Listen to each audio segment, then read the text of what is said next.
ሰርታችሁ ባልተሳካላችሁ ነገር አትጨነቁ። ትቀጠራላችሁ፣ ትባረራላችሁ። 3-4 ጊዜ ንግድ ትከፍታላችሁ፣ ትከስራላችሁ።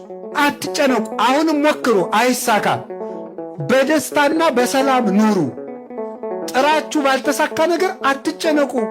ለምን ዳውነንስ አንሞትም? ሰነፉነን አንሙት እንጂ ዳውነንማ አንሙት። ምን ችግር አለው? 3 ክንድ ከስንዝር መገነዣ ብቻ አይደለም ይከተልን? ምን ይዘነው ምን ይነግራል? የለም። ስለዚህ ለምንስ ዳኑን? ድህነታችሁን ለስንፍና ማስረጃ አታድርጉት እንጂ የታባቱ ለምን ዳልሆንም ብላችሁ አትስነፉ።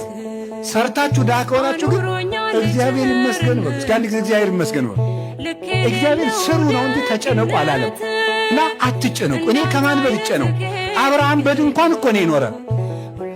ጌታዬ ወይ የዚህን ያህል ምን በድዬ ነው ጥሩ ሥራ ማሰራኝ? ሕይወቴ በመባከን አለቀ፣ ለምን አታሳካልኝም? የብዙ ምዕመናን ጥያቄ ነው። አብርሃም ዕድሜ ልኩን በድንኳን አይደል እንዴ የኖረ? እኛስ ከአብርሃም እንበልጣለን? ይስሐቅ በድንኳን ነው የኖረ። ያዕቆብ እግዚአብሔር ሌሊት ተገልጾ ትግል የፍቅር ትግል ሲታገለው ያደረው ያዕቆብ